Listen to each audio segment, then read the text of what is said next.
Hello everybody and welcome to another edition of Sun Dragon Tips and Tricks. I'm Rebecca. I'm the owner of Sun Dragon Art and Fiber in downtown Brevard, North Carolina. And today it is Monday, so I'm at home and I'm at my house. And it's raining outside. It was pouring a few minutes ago. It lightened up a little. We'll see. We'll see if you can hear it. Probably not. It's kind of good at drowning out background noise. I will tell you, the rain was soothing for my morning meditation. I'm not sure it always gets picked up, but anyway. So, I'm getting back to crochet for a second because over the weekend it's brought to my attention that I have done intro on chaining, single crochet, and double crochet, which is what I teach in my intro crochet lessons. And you can figure out a lot of things from that. But I had a knitter who's a beginning crocheter who said, "What's a half double crochet?" I saw this HDC. I didn't even know what it meant. I also had Liz saying I've been doing this herringbone half double crochet. Just forget about that right now. So long she forgot how to do a half double crochet. So I'm going to show y'all. The difference, this is a double. I've got them kind of next to each other. A double is long and twisty. And a single, which is this beginning row down here, I can show you there, is really squat and short. A half double crochet is right between those. This is a half double. This one's a double. This one's a half double. It is twisty like a double, but not quite as long and with gaps on either side. And so it's a good in-between if you're moving from a single to a double. And also it's good if you need structure like a single, but you like the twisties of the double. Because I'm personally a real big fan of the double. So, how do you do it? It's really not too difficult, so let's get to it. So half double crochet, which is, it's in between a single and a double, so it's half of a double. In a way, that's one way I like to think about it. The abbreviation you will often see in patterns is HDC, half double crochet. I mentioned in the introduction, it's decorative like a double, but it's thicker. It's got a thicker fabric. Fabric is what I call it when you've made something with the yarn. It's got kind of a thicker fabric. It's more structural like a single. This is a half double versus a double. So a half double is shorter. You've still got this lovely twist. You've still got the twist, but it's shorter and more compact. It's decorative, but it's not as elongated, right? So what's the difference? The difference really, so this is the same. That's what's different. It doesn't have this extra part of a stitch. They both have the top. They both have the top V that is used usually to make the next row. They both have the connector to the stitch underneath where it starts. The double crochet has extra height because there's something more you're doing. You're doing fewer things with the half double crochet. So let's find out what it is and why it happens. So here's the technique. Here's what you do, written out in words. Then we'll do the pictures. Then we'll show you.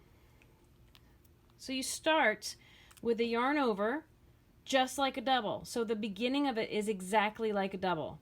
Inserting the hook into the fabric, yarning over, and pulling up a loop. These two steps, this is just like a double. The third step, where in a double you yarn over and you pull through sets of 2 until you're done. There's 2 things that happen after steps 1 and 2 in a double. There's only one for a half double. You're going to yarn over and pull through everything. That's what makes it shorter. We're not taking multiple steps after we pull up a loop from the fabric. We're just yarning over and pulling through everything. So again, I wrote down here, this is the biggest difference. Step 3 is where everything changes and the magic happens for a half double instead of a double. Now, just like with a double, with a single and a double, whenever you start a row, my adage is you need to go up to go over. You need the height to make your row so your beginning of your row isn't squished. So to start a half double crochet row, chain 2. For a single, it's only 1. For a double, it's 2 or 3. It depends on the pattern or your personal preference. You need the 2 for a half double. It's really hard to start that with only 1. This does not count as a stitch. With a double, often your beginning chain can count as a stitch. It really depends on the pattern writer and their pattern. Let's take a look and break it down with colors. My favorite. Okay, so step 1, I know it's back over there right now, but step 1, you start with a yarn over. So let's start breaking this all down. This is the loop that was on your hook to begin with. Let's make that pink. When you start the stitch, you'll have 1 loop on your hook. Step 1 was a yarn over. Let's make that blue. Remember, a couple things about yarn overs in crochet. They always come over the top, the back, and the top of the hook. You're always coming. If you were going to look straight down on your hook, you are doing things clockwise. It's coming clockwise or over the top and around your hook. That's a yarn over. It gives you better control and things look better in the end. So over the top of the hook. The other thing about this yarn over, it is not in the hook. It is back on the workspace. It's not in the hook because that would get all kinds of tangled potentially. So keep it out of the way of what your hook's going to do next. Step 2, insert the hook. This has a lot of different things happening at once, but step 2 is you're going into fabric. It's that hole up there. Let me mark it. That is where you're going to insert hook. This can change depending on what stitch we're doing, but right now we're going right into the top hole that we can see. You go into the fabric, yarn over, which is what is being pictured right here. That's the yarn over. We're going to break it down by colors in a second. So let's look at this a piece at a time. This is where it's pushed into the fabric. This guy down here is that guy right there. Let's color code him so we can kind of see what's going on. We're kind of backing up here a little bit. The space, we want to insert the hook into right underneath this top stitch, right through the middle of this top area. Kind of makes a little round opening. There's a V. This, when we look at the fabric as I've drawn it, we can only see half of this V, but if we go straight through there, it's going to look like we've gone under 2 strands. If we go under everything that was sitting on top there. We have our original loop. We have our yarn over. We've pushed under that hole right there. And we need to bring the yarn over the hook again. It's the same direction as all yarn overs go the same direction. This time it can go into the hook though. That's totally fine. Let's make him orange. If we yarn over and pull back only through what we've punched through. That's my big phrase for this. You don't pull it back through everything right now. Pull back only through what you punched through, which was this green guy. This is what it's going to look like. Trying to show a lot is going on in step 2, so I'm trying to show it a little bit in step 3. Ignore this part right now. Once you pull up your loop, you'll have 3 loops on your hook. You'll have your original. You'll have that first yarn over from before we started.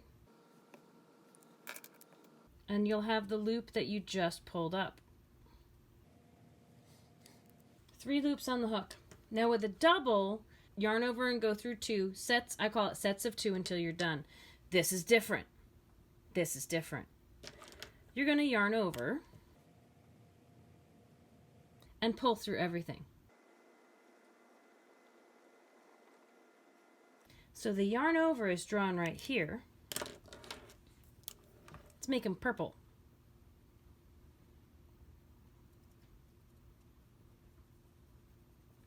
And again, this can get directly caught in the hook. It's only the very first one that we want back on the workspace because we need to still do a whole lot of things with that hook. After that, everything that you yarn over can immediately get caught in the hook because it's got stuff to do. The hook's going to pull it places. So this is going through everything. And when that happens, it will look like this guy down here. So let's break it down into pieces. You can try going backwards.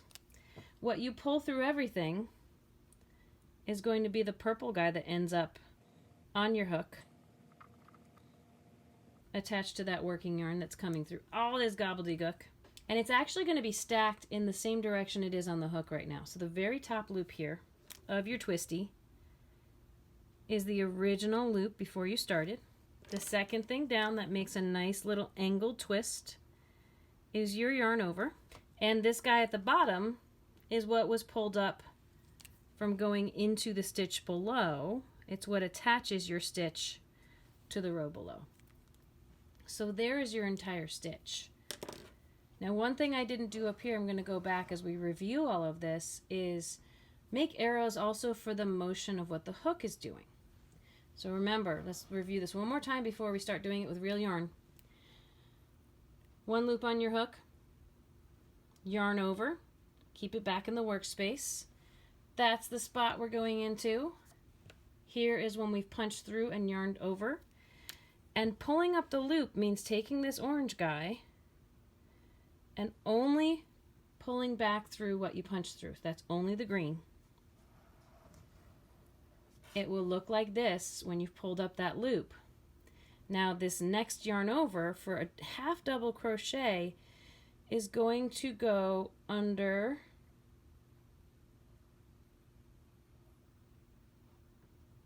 and through every single thing, which leaves you with this short, squat, tight twist.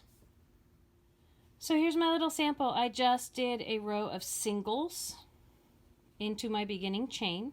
Remember, singles, we're just going to see this little V.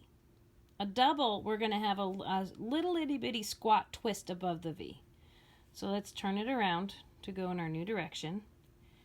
And remember, I said for a half double, we need height. We need to go up to go over. One chain would be enough for a single, but we're doing a double, so let's give ourselves a little more height.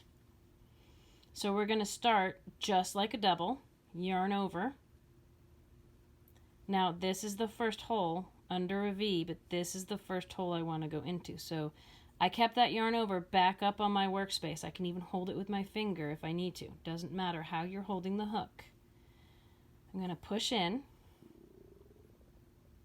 I'm going to yarn over and pull back only through what I push through. Now I'm going to yarn over. For a double, if you have the muscle memory, you would do 2, and then there'd be 2 left. You'd yarn over and go through 2 again. This time I am just going to pull through everything. My little short squat guy. Let me do a few more half doubles, then I'll show you the double to show you the difference. So start by yarning over. Here's our little mini post, goes into a hole. Find your next hole, push in, yarn over, wrap it around, pull back up, 3 loops on the hook, yarn over and pull through everything. Again, start like a double.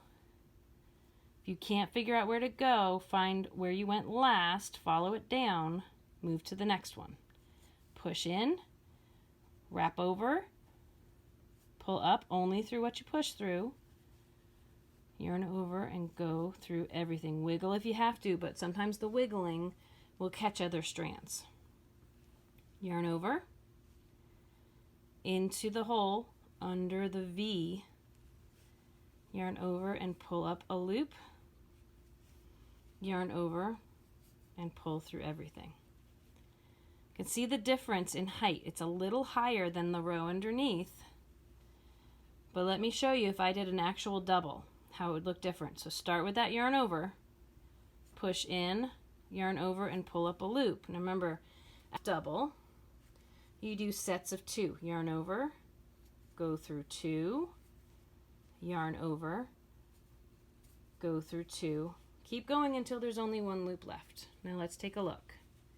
They're close to each other, so it's hard to see, but if you think about my drawing, this one we've got 1 twist above this bottom V, and then the top. Bottom V, twist, another little V squish in here, then the top. So it's taller than the one next to it. Let's go back to a half double. Yarn over, push into the hole, yarn over and pull up a loop, yarn over and go through everything. So this guy stands out a little, maybe, if you can see it, because he's not the right size. So that was our crash course on a half double crochet, which we can see right here, as opposed to the singles below, and I stuck in 1 double crochet to see how they were different. If you'd like to use this same type of video to learn about the singles and doubles, I have made those videos too. Go back and check them out. My Crochet 101 series covered chaining, as well as how to hold tension the way I was holding tension just now. So chaining, then there was another one on single crochet. I think I actually did one on single crochet into your chain row, which can be a little different than single crochet into all the other rows. I also did one in my Crochet 101 series on a double crochet. So check them out. Let me know what you want to see other videos on. I have a lot more knitting videos than crochet videos, but sometimes I just need someone to say, hey, could you show me how to do this technique?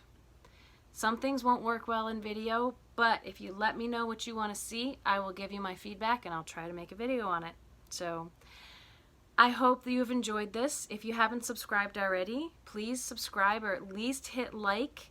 Share this with your friends if they're struggling with any techniques as well that I've made a video on that you think would be helpful. And as I always like to say, may your crafting be filled with joy and confidence. Stay safe out there. Bye-bye.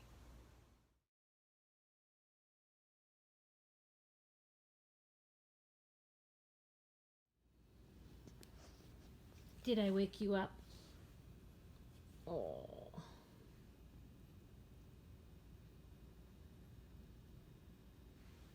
Okay.